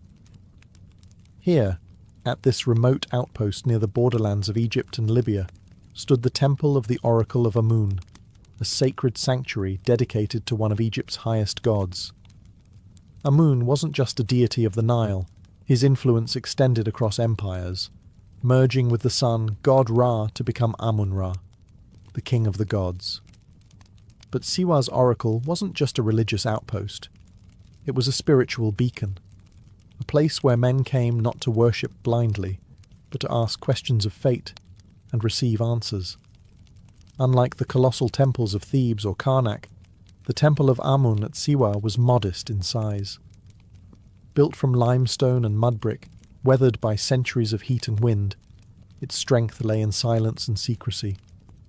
The temple was nestled within the town's sandstone cliffs, overlooking the vast sweep of the desert. It felt less like a monument, and more like a whisper from the divine, hidden, intimate, powerful. The oracle at Siwa was said to speak through the high priest in trances or ritualistic ceremonies, delivering answers from Amun himself. Those allowed to approach the shrine brought questions of war, succession, and identity. Not just common folk, but pharaohs and conquerors journeyed across the blistering sands, seeking a glimpse of their destiny. What made Siwa different was not just its isolation, it was its independence. Though nominally part of Egypt, the oasis existed in its own rhythm. Its inhabitants spoke a Berber dialect. Its priests were not mere tools of the state. They guarded the oracle with fierce autonomy. The desert itself was a barrier, both literal and spiritual. To reach Siwa was a test of resolve, but to hear the oracle's voice was to receive something few ever did, certainty from the gods, or so it was believed. The oracle of Amun at Siwa wasn't like other oracles. It didn't dwell in the bustling cities of Egypt or the rich temples of the Nile Valley. It existed in silence, surrounded by nothing but dunes and the haunting wind. This isolation gave it mystique and power. People believed that only in such stillness could the gods be heard. The rituals of the oracle were cloaked in secrecy. The high priest, acting as the mouthpiece of Amun, would retreat into the inner sanctum, where only a select few were ever permitted. There, in a chamber heavy with incense and guarded by thick stone walls, he would enter a trance-like state, his voice said to carry the weight of divine wisdom. Questions were asked in hushed tones. Answers, once delivered, were obeyed without challenge. The answers themselves were often cryptic, cloaked in ambiguity, yet full of meaning. Like the Greek oracle at Delphi, the oracle of Siwa rarely spoke in direct terms. Its power lay in suggestion, in offering direction without dictating fate. But unlike Delphi, the Siwan oracle was also deeply intertwined with Egyptian religious cosmology. It wasn't merely a seer. It was a channel of a god who was also king. Pilgrims came from across North Africa and beyond, braving the merciless journey through the western desert to hear the oracle speak. Merchants, generals, tribal leaders, and even kings arrived with offerings, oil, incense, gold, hoping for divine insight into the most difficult choices of their lives. Some came for personal counsel, others came with questions that could determine the fate of nations. The oasis itself aided the mystique. At night the desert grew quiet and impossibly dark, the sky blanketed with stars. The wind through the date palms sounded almost like voices.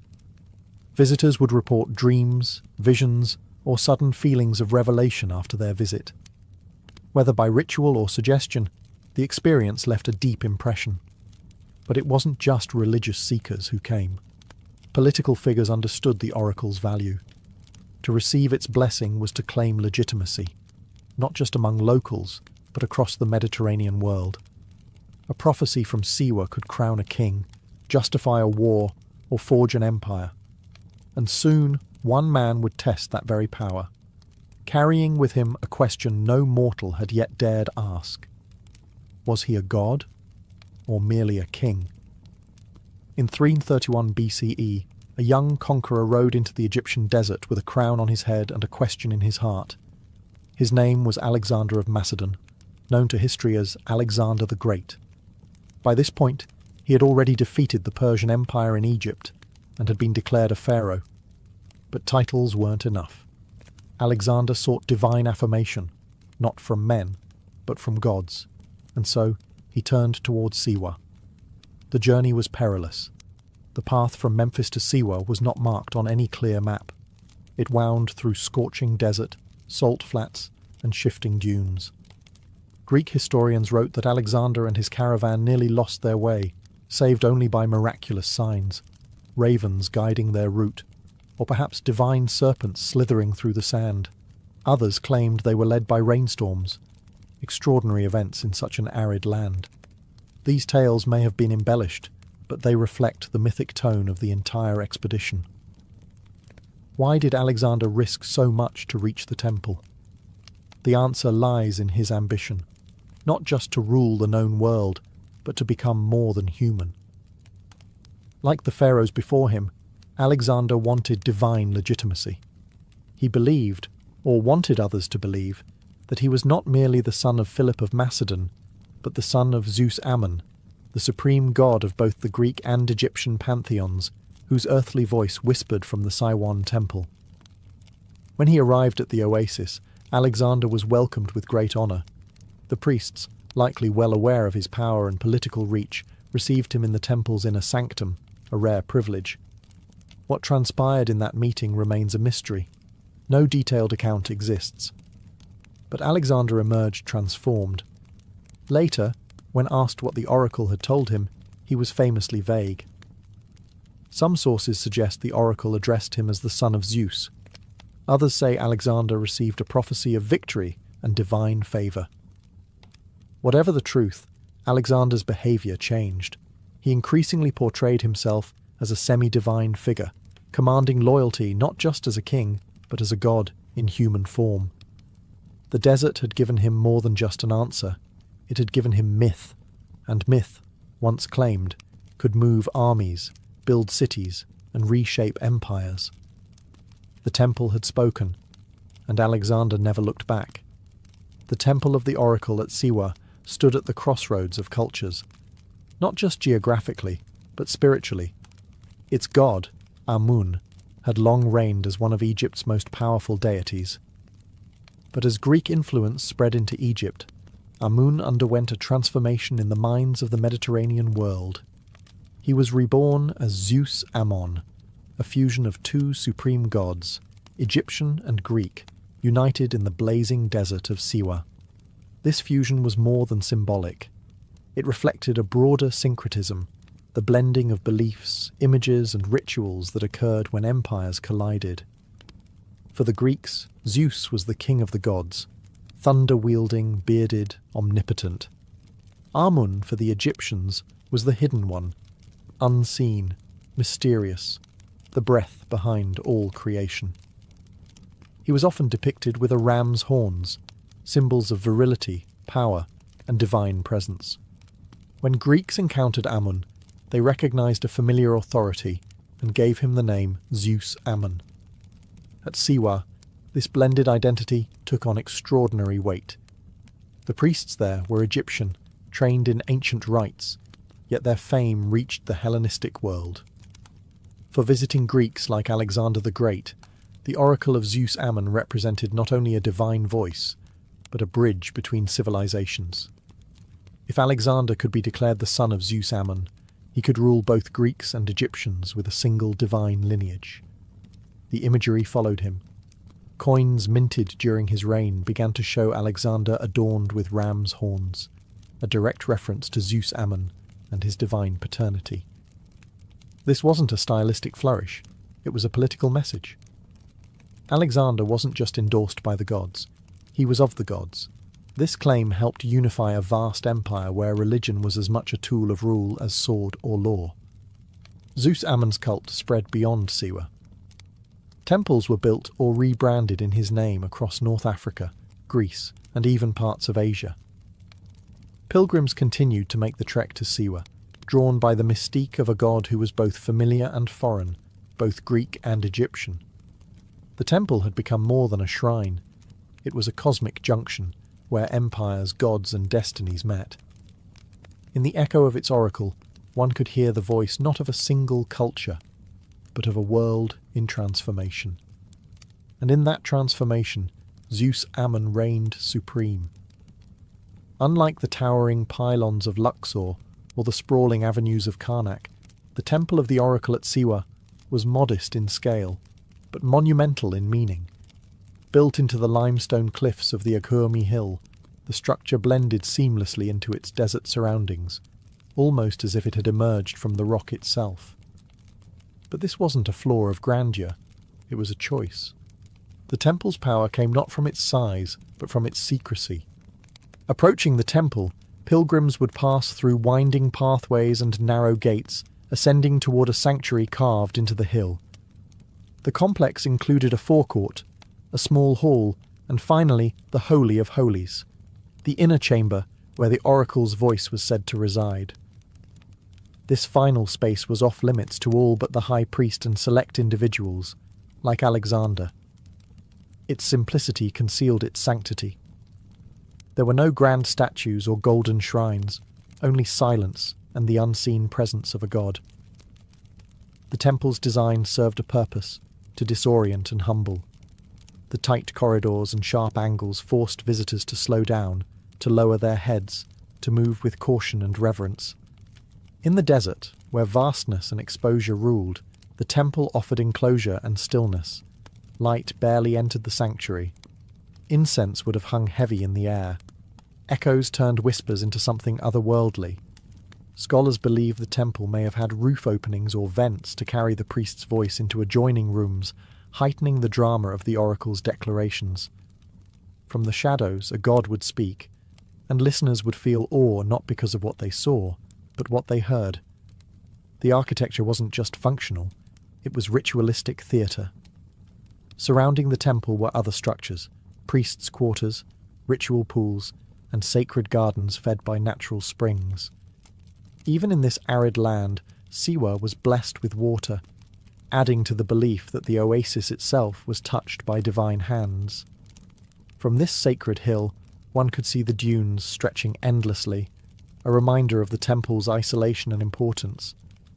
This was not a place for crowds. It was a place for pilgrims, prophets, and kings. A space designed not to impress the eyes, but to stir the soul. And in that still, cloistered chamber, the future could be whispered from stone. As centuries passed and empires shifted, the temple of the oracle at Siwa began to fade, not in legend, but in voice. The divine breath that once stirred the desert winds grew still. By the time the Roman Empire took root in Egypt, the oracle's prominence had begun to wane. What had once been a cosmic crossroads between gods and kings was now a relic of a fading world. There was no single moment when the oracle fell silent. It was a slow unravelling. After Alexander's death in 323 BCE, His generals fought bitterly over his empire, and the political unity that had given the temple prestige dissolved. Though Zeus Ammon continued to be venerated in name, the pilgrimage to Siwa no longer held the same magnetic pull.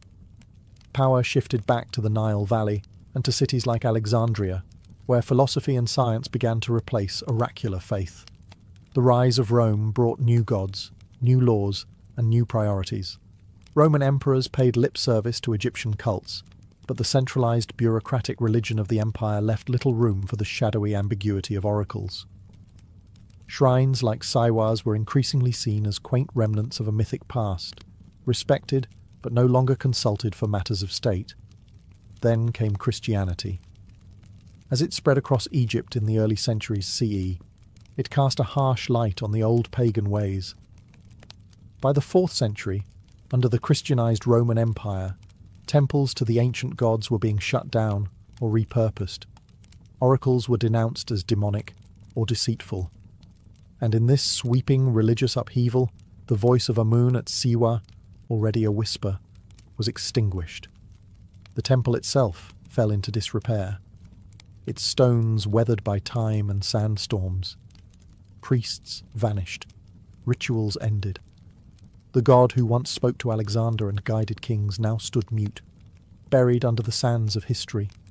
Travellers still visited, curious about its legacy, but found only silence and ruins. And yet the story didn't vanish. Siwa became legend, a place spoken of in hushed tones by scholars and dreamers. The temple may have lost its oracle, but it had gained something else. Mystery. In silence, the temple became immortal, not in prophecy, but in memory, not in sound, but in stone. For centuries, the temple of the oracle at Siwa lay hidden from the wider world, buried not under rubble, but under forgetfulness. The oasis remained inhabited, its people living in quiet continuity, but the once sacred temple was no longer a place of pilgrimage. Its walls weathered under relentless desert winds. Its legends, though still told among locals, had faded from global memory. That began to change in the 18th and 19th centuries, when European explorers and scholars, swept up in a wave of curiosity about ancient Egypt, turned their attention to the western desert. Siwa was difficult to reach, its isolation protected by harsh terrain and wary tribes. But in 1792, the first documented European, an Englishman named William George Brown, braved the journey. Others followed, drawn by rumours of a lost oracle visited by Alexander the Great. By the early 20th century, archaeologists and historians began surveying the ruins in earnest. The Akhurmi Hill complex was identified as the likely site of the Temple of Amun. Though modest in size, the structure matched descriptions from ancient texts. A central chamber, thick defensive walls, and its vantage point over the surrounding oasis. The temple wasn't grand, but it was exactly where history said it would be. Excavations were limited and cautious. The site had suffered erosion, but some stonework and inscriptions remained. Fragmentary as it was, the architecture spoke volumes. A stone altar, traces of columns, rooms aligned with celestial bodies. Each clue confirmed that this wind-swept ruin had once held the ear of kings and gods. More than archaeology, it was the mythology of Siwa that drew fascination. The idea that Alexander had stood here, alone in a desert sanctuary, hearing words that would change empires, captured the imagination of generations. Poets, historians, and travellers romanticized the journey, blending fact and legend into a timeless narrative. Today, visitors still come to Siwa, not to consult an oracle, but to feel the echo of its silence. The temple, though worn, remains standing. Its stones are sun-bleached, its walls crumbling, but the air around it still hums with something ancient, something unresolved. Ruins don't need voices to speak. They speak through presence, through mystery. And in Siwa, the stones remember what the world once forgot. Though the temple no longer speaks with the voice of gods, the oasis of Siwa still breathes with life, culture, and memory. Far from being a forgotten outpost, Siwa remains a vibrant, living community, its people guardians of a heritage that stretches back millennia. The oracle may be silent, but the traditions it once inspired still ripple through the town's language, rituals, and rhythms. Siwans speak a distinct Berber dialect, known as Siwi, unique in Egypt and a testament to the oasis's ancient roots. Oral storytelling remains vital, just as it did in the days of the oracle. Elders pass down myths, family histories, and local legends, blending Islamic faith with pre-Islamic customs in subtle ways. Many Siwans still recount tales of Alexander's visit, not from books, but from memory. The architecture of Siwa also preserves echoes of the past. Traditional mud brick buildings, cool in the searing desert heat, line the town, and the ruined fortress of Shali, built from salt and clay, still towers over the oasis like a ghost of another age. The design of these structures reflects a continuity of form and function that has resisted change for centuries. Siwa's sacred geography remains powerful. Nearby springs and pools are still venerated. Cleopatra's Pool, a natural spring believed to have been used by the famous queen herself, remains a popular spot for both locals and visitors. Rituals tied to fertility, harvest, and healing still occur, many layered with Islamic prayers but rooted in older traditions. Even marriage festivals, like the annual celebration at Gebel Dakrur, preserve elements of Siwa's spiritual past. Families gather, songs echo, and matches are made, not unlike the ancient gatherings once held at the temple, where people sought guidance not only for war and kingship, but for life itself. In the modern age, Siwa has become a quiet pilgrimage site of a different kind, not for prophecy, but for peace. Travellers seeking escape from the noise of modernity come here to walk the palm groves, soak in the desert silence, and reflect on a time when gods spoke from stone. Siwa reminds us that history is not only found in books or beneath the ground, it lives in people, in custom, in memory. And through them, the oracle still murmurs, not in thunder, but in whispers. The temple of the oracle at Siwa may no longer stand in its full glory, but its legacy endures, in myth, in memory, and in the minds of those who seek meaning beyond what is written. For centuries, its voice guided kings and comforted pilgrims. Its silence today only deepens its mystique. Few places in the ancient world held such a profound air of sacred uncertainty, a space where questions were heavier than answers, and silence could feel divine.